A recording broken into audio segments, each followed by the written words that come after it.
우리 앞부분에 나와 있던 내용을 제가 좀 다시 한번 조금 설명을 드릴까요? 이게 지금 우리가 보고 있는 이 부분이 이스라엘의 타락의 모습을 보여주는데, 앞부분에서는 종교적 타락의 모습을 보여주고 오늘 본문에서는 이제 윤리적 타락의 부분이 드러나거든요. 지난번에 종교적 타락이라는 건 뭐였냐면, 미가라고 하는 사람이 어머니 우상을 하나 훔쳤는데, 우상을 훔치고 난 다음에 그걸 다시 어머니가 돌려주니까 어머니가 우리 아들이 기특하다고 해서 아들을 위해서 우상을 하나 만들어줬어요. 근데 그 우상 하나를 만들다가 하나 만드는 김에 더 만들자. 그래서 새긴 우상이랑 부어 만든 우상을 2개 만들었어요. 만든 김에 뭐 드라빔이라고 하는 좀 어떤 영적인 특별한 의미를 주는 거 또 하나 만들자. 이거 만드는 김에 또 제사장이 입는 옷도 하나 만들자. 다 좋은데 제사장을 어서 못 구하나? 아무나 하기보다는 우리 아들로 하다가 중간에 레위인 중에 누구 하나 있다는데 그 사람 데려다 하자. 그래가지고 조금씩 우상 숭배를 조금씩 늘려나가는 겁니다. 이게 다 우상 숭배예요. 하나하나가 다 우상 숭배예요. 하나님 섬기는 장소는 이미 실로라고 정해져 있는데 자기네 집에서 섬기고, 또 제사장은 항상 아론의 후손이어야 되는데 자기네가 마음대로 정하고, 옷도 함부로 만들면 안 되는 자기네도 함부로 만들고, 하나님이 나 외에 다른 신을 내게 두지 말라고 했는데 신을 만들어 놓고 이름만 하나님이라고 부르면 되지 않느냐는 식으로 해가지고 당시 사람들이 큰 죄를 저질렀었거든요. 그러고 난 다음에 단지파 사람들이 이게 이제 중요한 미가랑 관련된 사건 중에 관련된 게 단지파 사람들이거든요. 단지파 사람들이 그걸 또 본받아 가지고 자신들이 라이스라는 곳, 성경에 나오는 맨 윗부분에 단이라고 불려지는 지역, 그게 과거 이름은 라이스 혹은 레셈이라고 불렀거든요. 거기까지 이제 이게 우상을 들고 가가지고 거기서 우상을 섬겼던 겁니다. 그래서 그 사람네들이 거기서 우상을 섬기기 시작하면서 언제까지 우상을 섬겼다고 되어 있냐면, 단지파 사람들이 멸망할 때까지.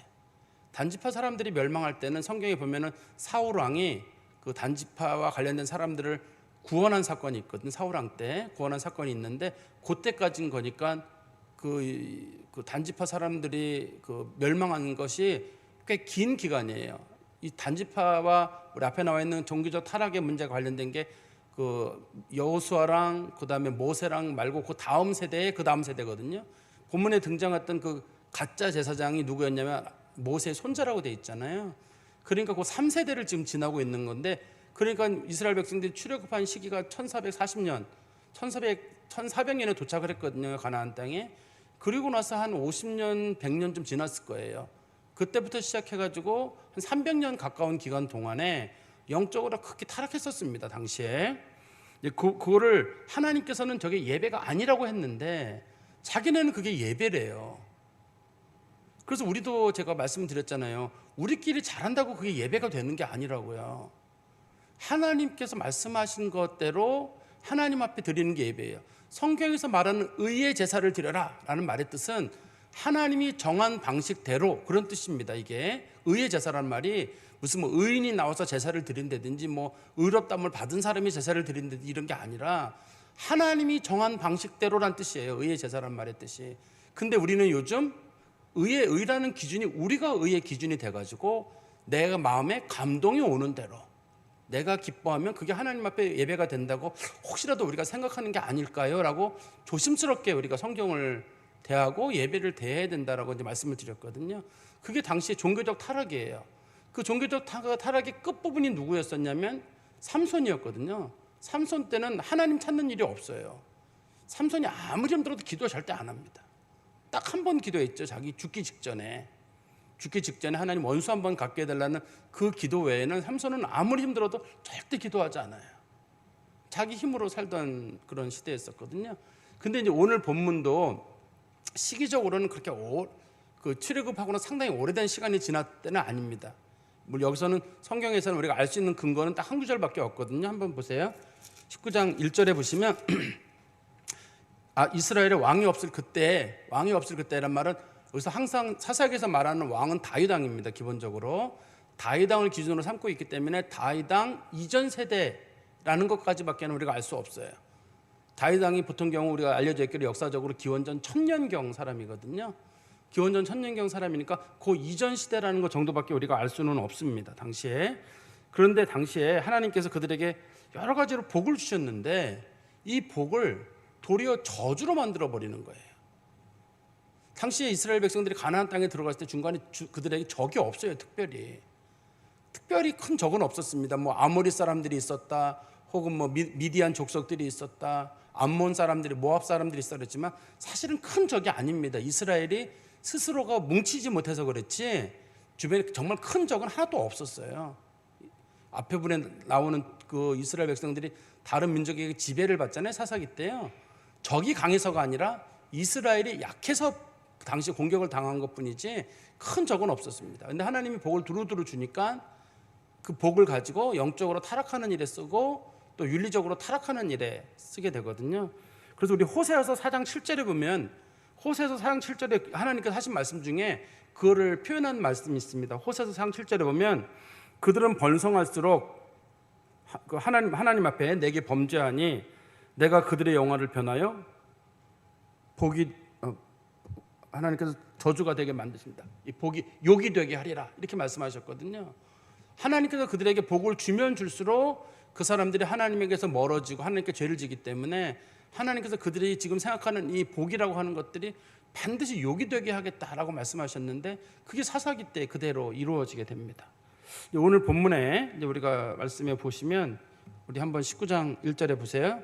이스라엘의 왕이 없을 그때에 에브라임 산지 구석에 거주하는 어떤 레위 사람이 유다 베들레헴에서 첩을 맞이하였더니, 여기 보니까 다시 항상 나오는, 사사기 자주 나오는 구절인 이스라엘의 왕이 없는 그때는 다윗 왕 때라고 제가 말씀을 드렸고요.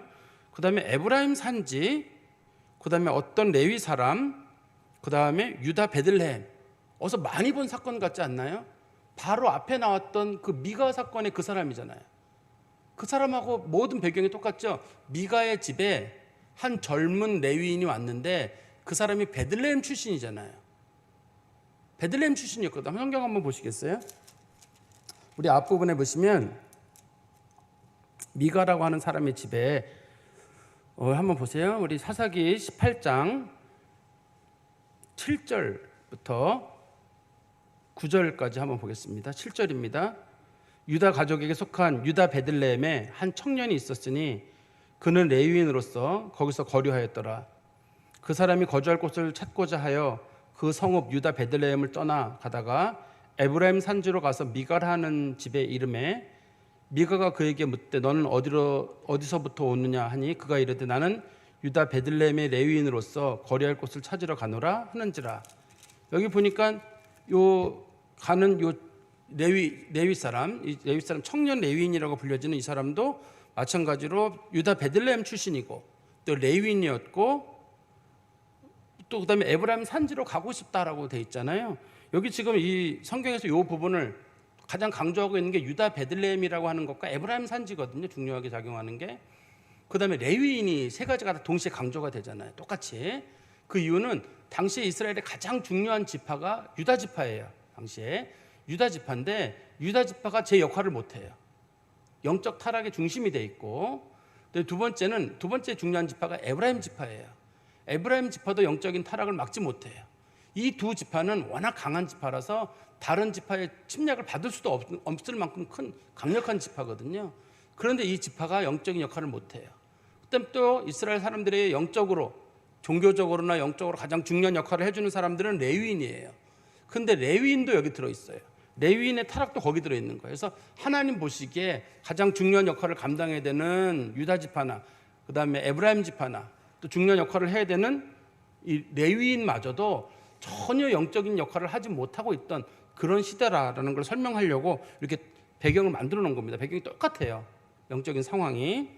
그리고 다시 우리 성경 말씀에 보시면 그 19장 1절에 보시면 어떤 레위 사람이 유다 베들레헴에서 첩을 맞이하였다, 이런 표현이 들어있어요. 레위 사람이라는 말이 들어있는데 우리나라 말에는 그냥 레위 사람이라고 돼 있잖아요. 이 레위 사람이라는 말하고 그 다음에 우리가 아까 봤던 그 성경 말씀 위에 그 17장에 보면 17장에도 보면 거기에도 레위인이 한 사람 나온다고 돼 있잖아요. 거기 17장 7절에 보세요. 유다 가족에 속한 유다 베들레헴에 한 청년이 있었으니 그는 레위인으로서, 이렇게 돼 있잖아요. 위에 18장 7절의 레위인은 청년이고 여기 19장 1절에 나와 있는 레위인은 그냥 레위 사람이라고 돼 있어요. 이거 좀 구분을 해놓은 겁니다. 위에 나오는 청년은 어린 사람이란 뜻이에요. 성경에서 청년은 다 애들이란 뜻입니다. 애들. 성경에서 말하는 애들은 보통 14세 이하를 부르는 그런 표현이에요. 아이들이라는 뜻은. 위에 청년은 그런 뜻이고 여기는 성인이에요. 그 성인이란 말은 결혼을 한 사람이란 뜻입니다. 아까 레위인 같은 경우, 위에 청년 레위인 같은 경우는 어려서 그랬다고 치는데 여기는 어려서 그러는 경우가 아닙니다. 이 청년이거든요. 근데 이 사람이 첩을뒀다는 말은 무슨 뜻인가요? 결혼했다는 뜻이죠. 이미 부인이 있다는 뜻이잖아요. 그런데 이 사람이 첩을 뒀다는 말은 이게 첩을 둬서는 절대 안 되는 사람들은 누가 있나요? 하나님은 첩을 원래 못 두게 하고 있습니다. 원칙적으로 못 두게 하고 있는데 그래도 절대 둬서는 안 되는 사람, 레위인하고 제사장은 절대 안 되죠. 요즘 우리나라로 말하면 목사님하고 장로님이 첩들였다는 거랑 똑같. 두 집 살림하고 계시다, 세 집 살림하고 계시다는 거랑 똑같다고 보시면 돼요. 보통 사람들도 해서는 안 되는 일을 당시에 가장 영적인 중심에 서 있는 그런 사람들이 이 일을 한 거거든요. 그러면 당시에는 어떤 사람들이 주로 이제 첩을 드리냐면 우리 아브라함하고 사라 관계에서도 사라가 첩을 드리라고 하죠. 아브라함에게 내가 아이를 낳지 못하니 당신이 첩을 들여서 아이를 낳아라 하는 경우가 있어요. 그런 경우도 아브라함이 첩을 드린 게 아니라 사라의 요청으로 아브라함이 첩을 드린 경우예요. 그런 경우도 있고 또 야곱의 부인들이 원래 2명이었는데 이 큰 딸이 아이를 낳으니까 둘째 부인이 아이를 못 낳으니까 그럼 내 이 종을 첩으로 데려가라. 그다음에 이제 둘째 부인이 결혼해 또 아이를 낳으니까 이번에 첫째 부인이 내 종을 첩으로 데려가라. 그러는 바람에 지금 이 야곱도 부인이 첩이 2명이 돼버린 거잖아요. 야곱은 원래 라헬과 한 사람하고 결혼하려고 했는데 장인 때문에 2사람하고 결혼하게 되고 또 부인들 때문에 첩이 늘어나가지고 4명이 돼버렸잖아요. 부인이 이게 야곱이 원했던 건 아닙니다. 이게. 근데 당시에는 첩을 얻는 기준은 첫 번째는 이제 그런 그 여자가 아이를 낳지 못하는 경우가 하나가 있고, 그다음에 두 번째는 그 성적인 어떤 그런 욕구 충족을 위한 게 하나가 있고, 세 번째는 이제 그 노동력을 확보를 위해서 생활이 넉넉한 사람이라는 사람들이 어려운 집 여자들을 데려오는 경우.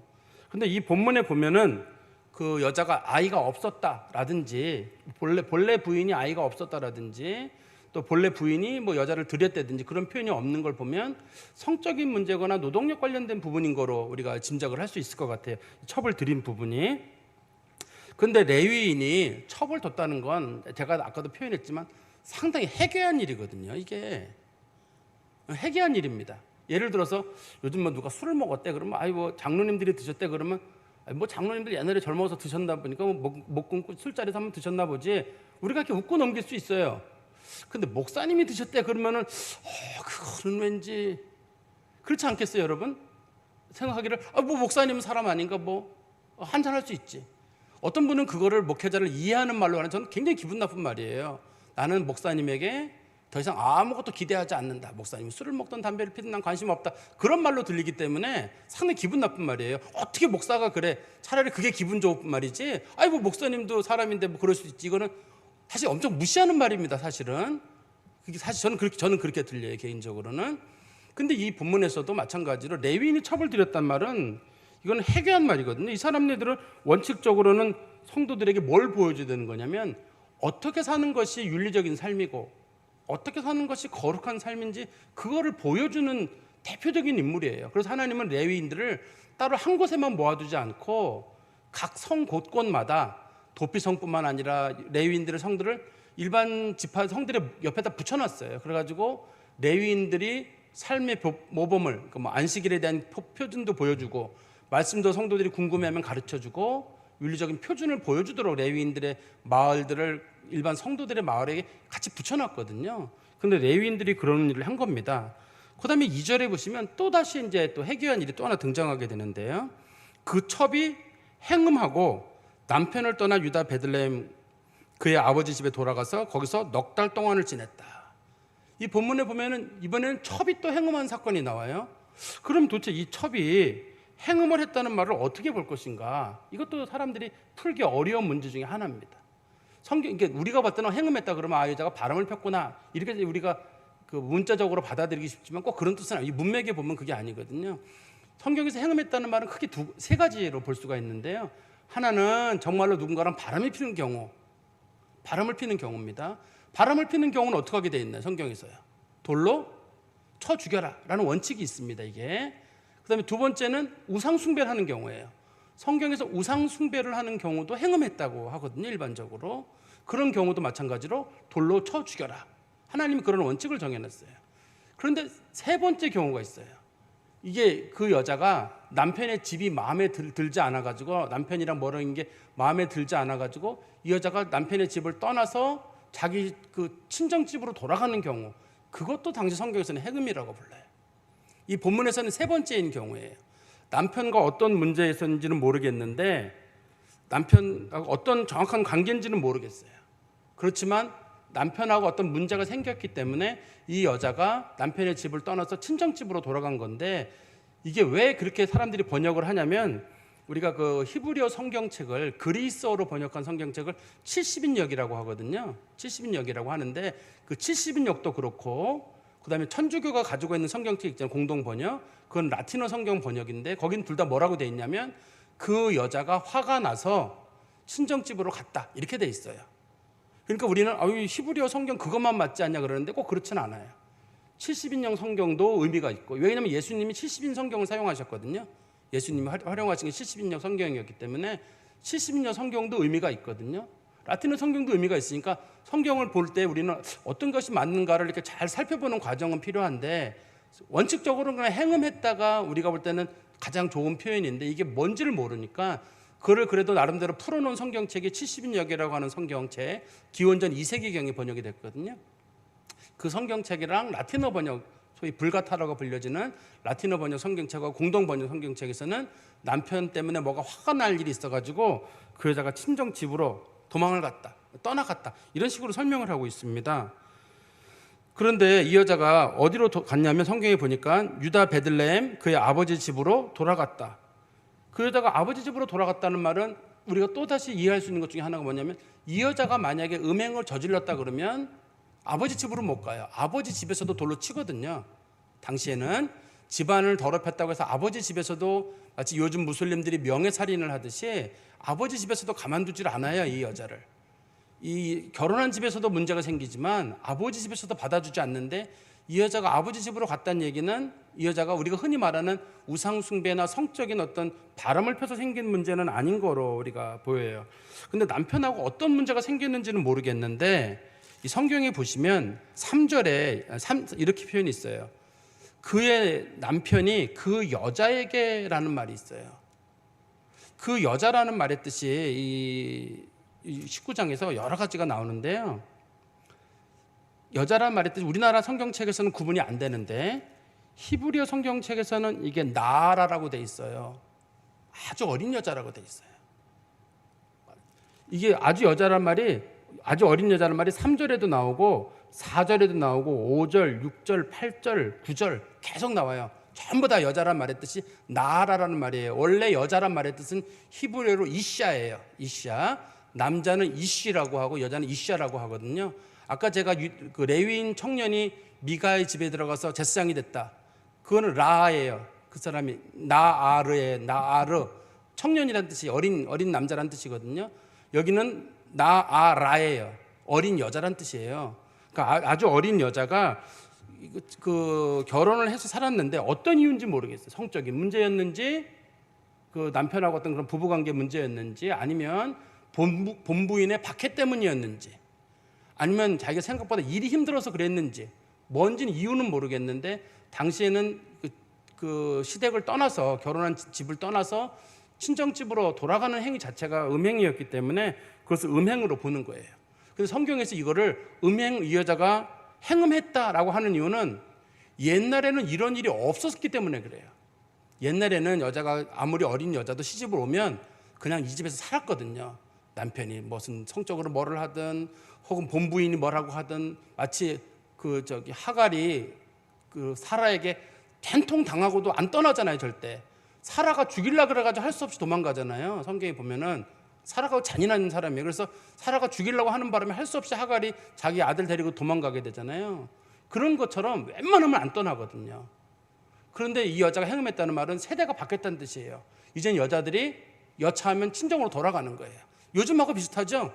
옛날에는 얘들아 그 집 가서 그 집 귀신이 되라 이런 표현을 썼다면 지금 가서는 웬만하면 돌아와라. 응? 웬만하면 돌아오고 수틀리면 돌아와라. 준비하고 기다리고 있겠다. 우리가 부모들도 이렇게 교육을 시키는지 모르겠는데 세대가 바뀌고 있는 거예요, 이게. 그래서 이거를 행음이, 옛날에 이런 앞부분이 행음이라는 표현을 안 쓰거든요. 근데 이제부터는 그런 행음이라는 표현을 씀으로 인해 가지고 사람들이 세대가 바뀌어서 그전 세대의 사람들은 상상할 수 없는 일들을 사람들이 하고 있다라고 설명하고 있습니다. 그리고 2절 끝에 보시면 친정집에서 얼마를 있었냐면 넉 달 동안을 지냈다. 그러면 정상적이면 이 여자가 화가 나서 돌아갔더라도 넉 달 정도 되면 돌아가야 되거든요. 넉 달 정도 뭐가 화가 나는지 모르지만 그 친정집이든 혹은 처갓집에 가서 아무리 화가 나도 넉 달 동안 안 들어오는 건 이거 문제 있는 거 아니에요? 우리도 우한에 짐 싸가지고 갔다 그래도 며칠 내로 대부분 돌아오셨죠? 며칠 내로. 그죠? 다 돌아오셨죠? 잠깐 나갔다 갈 데도 없어요, 사실 마땅히요. 그 여튼 넉 달이면 돌아와요. 사실 이 에브라임 산지부터 베들레헴까지가 키로수로 50km예요. 그래서 하루 동안 빨리 걸으면 하루 동안에 갈 수 있는 거리거든요. 그러니까 이제 이 사람이 가더라도 적어도 이제 넉 달 내로는 돌아와야 되는데 안 돌아왔으니까 여러 가지 이유가 있겠죠. 첫 번째는 친정 아버지도 문제가 있어요. 친정 아버지가 돌려보내야 되거든요. 이거를 친정 어머니랑.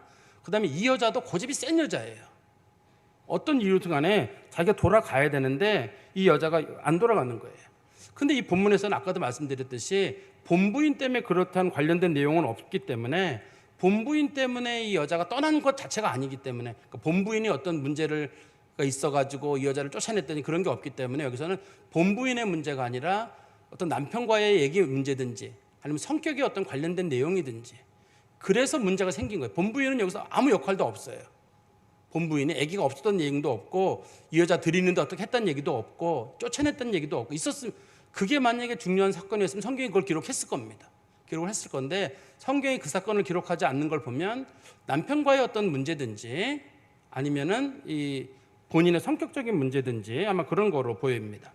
그리고 3절에 가보시면 그의 남편이 그의 여자에게 다정하게 말하고 그를 데려오고자 하여 하인 한 사람과 낙인 2마리를 데리고 그에게로 가매 여자가 그를 인도하여 아버지의 집에 들어가니 그 여자의 아버지가 그를 보고 기뻐하니라. 여기 보니까 남편이 하인 1명이랑 나귀 2마리를 끌고 갔어요. 원칙적으로는 레위인은 재산이 없어요. 레위인은 재산을 못 가지게 돼 있습니다. 원래 하나님을 섬기는 게 재산이에요. 아무 재산도 없어요. 근데 레위인이 하인이 있어요, 집에. 그리고 레위인이 나귀를 2마리를 가지고 있어요. 우리가 볼 때는 소나 그런 게 더 귀해 보이잖아요. 이스라엘에서는 나귀가 비싼 동물이에요. 이게 흔하지 않은 동물이기 때문에 나귀는 승용차 2대입니다. 이게 승용차 2대를 끌고 가가지고 하나는 자기가 타고 오고 이제 하나는 자기 부인이 타고 오려고 나귀 2마리를 끌고 그냥 하인 데리고만 간 게 아니라 하인이 나귀를 끌게 하고 하나는 자기가 타고 하나는 그 여자 잘 태워가지고 오려고 이렇게 간 거예요. 그러니까 이 레위인이라고 하는 사람이 상당히 이렇게 그 재력이 있는 사람이라는 걸 우리가 알 수가 있죠. 근데 이 본문에 보니까 만약에 그 여자가 음행을 한 여자라면 성경이 이렇게 기록을 했을 겁니다. 그 여자를 용서하고 그 여자를 데려오려고 했을 것이다. 그죠? 4개월 만에 찾아가서 4개월 지났으니까 내가 너를 용서하니까 이제 와라 이렇게 해야 되는데 여기서는 뭐라고 돼 있냐면 다정하게 말하고 라고 돼 있잖아요. 다정하게 말하는 말은 설득했다는 뜻입니다. 설득을 해가지고 이만저만 하니 이제 가자라고 얘기를 하는 거거든요. 근데 이 여인이 자기가 얘기하지 않고 자기 아버지랑 자기 남편을 서로 만나도록 얘기를 해주는 걸 보니까 이 여자가 성인이라고 보기 어려운 되게 어린 여자인 것 같아요. 어린 여자이기 때문에 이 여자가 더 이상 자기가 말할 수 있는 위치에 있지 않아서 자기 아버지랑 자기 남편이랑 둘이 맞춰놓는 거거든요. 그러니까 우리가 여기서 볼 수 있는 게 여기서 이 여자는 나이가 어린 여자였구나. 그러면 또 한 가지 문제가 생기는 거예요. 성경에서는 나이 든 남자가 나이 어린 여자를 못 만나게 하고 있어요. 원칙적으로. 그것이 성경에서 말하는 아모스나 이런 데서 말하는 죄악 중에 하나예요. 나이 든 사람이 나이 어린 여자를 만나는 게 죄악에 속하거든요. 요즘은 그게 다 깨져가는 문화입니다만 성경은 그걸 금지사항으로 두고 있어요. 그러니까 이 본문에서 보면 레위인이 저지른 게 성적인 문제도 들어있고 처벌드린 문제도 들어있고 부를 취한 문제도 거기에 들어있고 또 부인하고 이 첩하고 생긴 문제가 뭔지는 모르겠는데 그런 어떤 문제가 하나 들어있고 너무 어린 여자를 첩으로 맞이하는 그것도 좀 좋지 못한 일인 것 같아요. 그런데 어떻든 간에 그의 장인은 그를 기쁘게 맞아들였다. 기쁘게 맞아들였단 말은 장인이 화가 난 게 아니라는 뜻이겠죠. 장인이 봤을 때는 자기 딸이 잘못했다고 본 것 같아요. 만약에 사위가 잘못했다 그랬으면 이 장인이 분명히 화를 냈을 거거든요. 왜 우리 딸에게 심하게 했느냐 이런 식으로 얘기를 했을 건데 여기 본문에서 그를 보고 기뻐하니라라는 말은 뜻은 자기 딸이 철이 없고 어린데도 불구하고 이렇게 와서 우리 딸을 데리러 승용차 끌고 와서 데리고 가려고 하는 모습 보니 당신 사람이 됐다 이런 식으로 좋게 장인이 보려고 했던 것 같습니다. 우리가 당시의 결혼 문화를 볼 수 있는데 레위인이 첩두는 게 일반적인 문화였던 것 같아요. 그리고 나이 든 사람이 나이 든 여자를 취하는 것도 이게 사회적으로 용인됐던 것 같습니다. 그러니까 여자들도 보통 경우 당시에는 12살, 14살이 되면 철이 들어서 그때가 결혼할 나이라고 하거든요. 당시에는 요즘으로 말하면 상상도 못하는 나이지만 그때는 그게 철들 나이거든요. 철 들어서 결혼할 나이인데 그거보다 더 어린 나이였던 것 같아요. 그러니까 당시에 이런 사회적인 문제가 골고루 거기 얽혀 있어가지고 아주 어린 여자를 데리고 가서 그 여자랑 어떤 첩으로 성적인 걸 이런 게 했다는 것 자체가 하나님 보시기에 참 그 시대에 성적인 타락의 극한 모습을 보여주는 게 아닌가 하는 그런 생각이 듭니다. 그리고 우리 성경 말씀 다시 가보시면 4절에 그의 장인 곧 그 여자의 아버지가 그를 머물게 하매 그가 3일 동안 그와 함께 머물며 먹고 마시며 거기서 유숙하다가 그 여자의 아버지를 성경이 뭐라고 부르냐면 여기 보면 헤텐이라고 장인이 헤텐이에요. 히브리어로 헤텐이라고 부르는데 진짜 장인이라는 뜻입니다. 이 장인이란 말을 쓰는 이유는요. 성경에서 아무한테 첩의 아버지를 장인이라고 부르지 않습니다. 원칙적으로는 이 첩의 아버지인데도 불구하고 장인이라는 말을 계속 쓰고 있거든요. 여기는 그러니까 이게 첩이라는 개념보다는 이중 결혼을 했다는 뜻이에요. 정확하게는. 그래서 장인이란 말을 계속 쓰고 있는 겁니다. 그냥 첩의 아버지 이런 식으로 써야 되는데 히브리어로 본 부인의 아버지에게만 쓸 수 있는 히브리어 헤텐이라는 말을 거기 쓴다는 얘기는 이 사람이 이중 결혼 형태를 취하고 있는 뜻이고 이 여자를 진짜 자기 부인으로 맞이했다는 뜻입니다. 이게 당시에. 그런데 그 집에서 처음에 얼마 동안 머물렀냐면 3일 동안 그와 함께 머물러 먹고 마시며 거기 유숙하다가 제가 볼 때 당시에 장인 집에 가서 머물기 딱 좋은 시간이 3일이었던 것 같아요. 딱 3일만 머물렀으면 일절은 문제가 없는 것 같은데 이 3일이 넘어가면서부터 이제 문제가 생기는 것 같아요. 당시의 상식이 그거였던 것 같아요. 와서 어차피 하루를 꼬박 걸어와야 되거든요.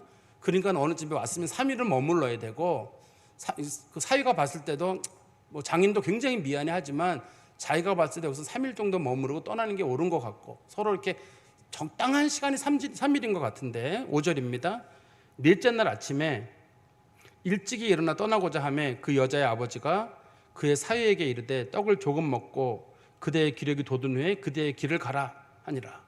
하루만 더 아침에 일찍 있으려고 하니까 떡 먹고 천천히 가라 이렇게 얘기한 거예요. 하루만 더 있으라고 얘기한 게 아니라 떡 먹고 천천히 가라 이렇게 얘기를 한 거거든요. 그 6절입니다. 두 사람이 앉아서 함께 먹고 마시매 그 여자의 아버지가 그 사람에게 이르되 청하노니 이 밤을 여기서 유숙하여 그대의 마음을 즐겁게 하라 하니 늦은 김에 자고 가라 이렇게 얘기를 한 거예요. 먹고 마셨다는 말은 포도주도 먹고 음식도 먹었다는 얘기거든요. 원래는 아침에 일찍이 출발하려고 했었습니다. 5절에 보면 아침에 일찍이 출발하려고 했는데 왜 아침에 일찍이 출발하냐면 아침에 일찍이 출발해야지만이 저녁 때 그 동네에 도착을 해요. 50km가 되기 때문에. 그래서 무조건 아침에 일찍이 출발해야 되는 겁니다. 그런데 이제 장인이 그 사위가 혹시라도 자기 딸에게 저거 할까 싶어가지고 미안한 마음에 사위를 달래려고 하는 그 마음 같아요. 조금만 더 있다 가게. 우리 딸도 아직까지 마음이 저거 되지 않으니 조금만 있다 가게. 그래서 이제 서로 얘기 나누면서 아마 장인이랑 사위가 나이가 비슷했는지도 모르겠어요. 서로 얘기 나누면서 이제 술 한잔 먹고 하다 보니까 해가 지났네요.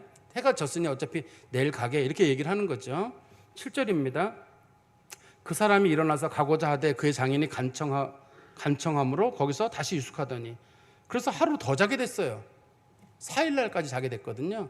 그리고 8절입니다. 다섯째 날 아침에 일찍 일어나 떠나고자 하며 자기가 봤을 때 꼭 가야 되는 다섯째 날은 이날은 꼭 가야 되는 거예요. 그런데 그 여자의 아버지가 이르되 청하노니 그대의 기력을 돋우고 해가 기울도록 머물러 하므로 두 사람이 함께 먹고 또 그 사람이 첩과 더불어 일찍 떠나고자 하매 그의 장인 곧 그 여자의 아버지가 그에게 이르되 보라 이제 날이 저물어 가니 청하건대 이 밤도 유숙하라 보라 해가 기울었느니라.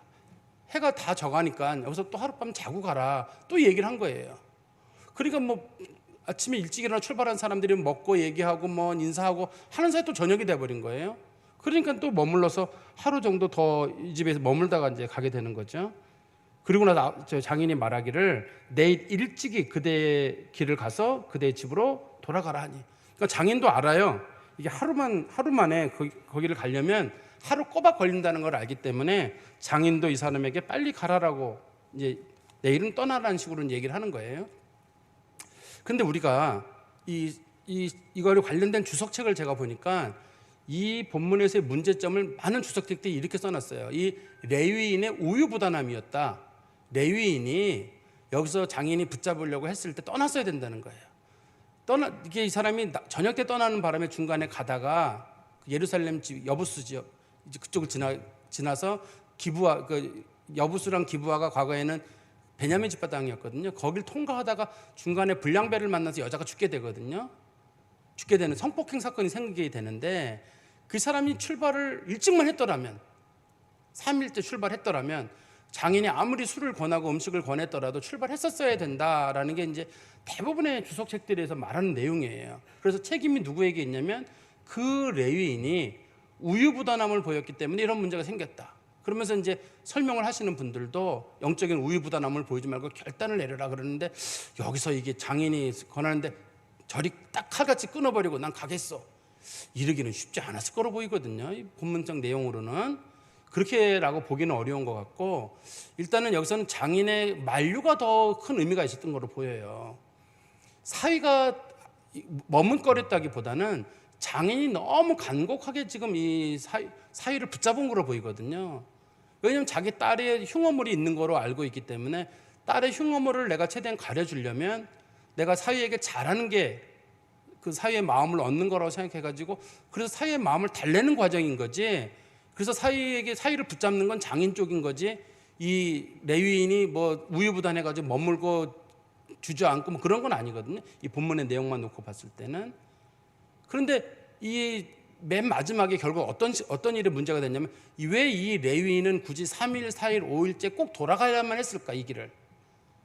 이 사람이 꼭 돌아가야 될 만한 이유가 있었을 거 아니에요. 성경적인 표현은 없는데 저는 제가 생각하기를 레위인이 영적으로 타락은 했지만 레위인들에게는 안식일을 지켜야 된다는 기본적인 원칙이 있어요.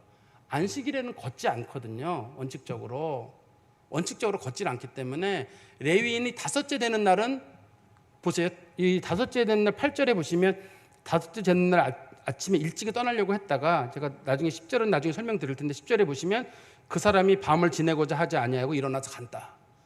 다섯째 날 저녁 때는 꼭 가야 돼요. 왜냐하면 여섯째 날 저녁때가 되는 순간이 그때가 안식일이거든요. 자기가 다섯째 날 저녁 때 밤늦게 출발해서 여섯째 날까지는 거기 도착을 해야지만이 그 다음 날이 안식일인 거예요. 이스라엘은 안식일 개념이 저녁 때부터 그 다음 날 저녁 때까지거든요. 그러니까 자기가 그날은 절대 안 가면 안 돼요. 자기가 안식일을 지키려면 그리고 사람들에게 말씀을 가르쳐주는 역할을 하려면 반드시 돌아가야 되는 거예요. 근데 장인 입장에서는 그게 뭘 중요하냐고 할 거예요. 안식일을 뭘 안 지키면 어떡? 당시에는 막 영적인 사람들이 마음들이 좀 해이해져 있었기 때문에 안식일이 뭘 중요하고 그게 뭐 날짜가 뭘 중요하느냐.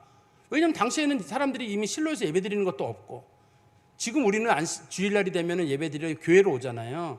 당시엔 사람들이 안식일날 회당으로 가거나 예배당으로 가지도 않았습니다. 당시에는 그냥 각자 자기들의 집에서 그냥 일하지 않고 말씀을 읽고 식구들끼리 기도하는 거로 끝냈거든요. 그러면 여기서 하면 어떻느냐? 거기서 하면 어떻느냐? 뭐 굳이 거기 가서 할 필요 있느냐? 여기서 해라. 아마 장인의 그런 만류가 있었을 거예요, 얘기가.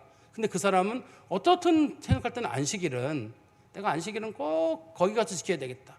근데 이게 제가 얘기를 쓰면 저도 말씀을 정리하면서도 누가 이 주석책이 지지를 해줘야 되는데 지지를 하는 주석책이 없어요. 제가 볼 때는 이게 맞는 것 같은데 제가 볼 때 이게 맞는 것 같은데, 대부분 책임을 레위인에게 책임을 돌리기 위해서 레위인의 성적인 타락과 레위인의 어떤 좀 우유부단한 성격에 초점을 두고 있는 것 같은데, 그러나 제가 볼 때는 성경적인 내용으로 당시 사람들이 우상숭배, 하나님께서 가장 금하시는 것 중에 하나가 우상숭배랑 안식일을 범하지 말라는 게 가장 중요한 계명 중에 하나예요. 특히 신명기에 오면 가장 중요한 계명 중에 하나인데, 그 문제를 놓고 봤을 때는 안식일로 날짜를 초점을 맞춰가지고 당시의 사람들이 안식일 개념이 무너지기 시작하면서, 이제는 그 어디 여행을 가거나 할 때, 우리가 과거에도 우리가 여행 갔다 그러면 웬만하면 토요일 날은 무조건 돌아왔잖아요.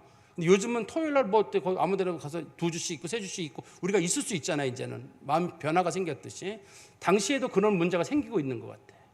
제가 아까 말씀드렸죠. 여자들이 집 나가는 거 쉽지 않았는데 요즘은 쉽게 나가고 쉽게 돌아가듯이 안식일 지키는 것도 요즘 쉬워지는 그런 모습으로 바뀌지 않았는가 하는, 저는 그런 생각이 들어요. 그러니까 상대적으로 안식일 개념이 약해지면서 그의 장인이 그를 붙잡은 거예요. 근데 그 사람이 그 길을 떠났어야 되거든요. 원래 붙잡았더라도 자기 집으로 돌아는 갔었어야 되는데, 이 사람도 그만큼의 간절함은 없었던 것 같아요. 그러다가 최고 마지막 시점, 돌아가지 않을 수 없는 시점이 5째 날 저녁 때거든요. 근데 그날에는 꼭 더 나가야 돼. 근데 당시에는 밤에 가게 되면 반드시 산적을 만나거나 불량배를 만나서 밤에는 이동하면 안 돼요. 그렇지만 안식일을 지켜야 되니 가긴 가야 되거든요, 이 길을.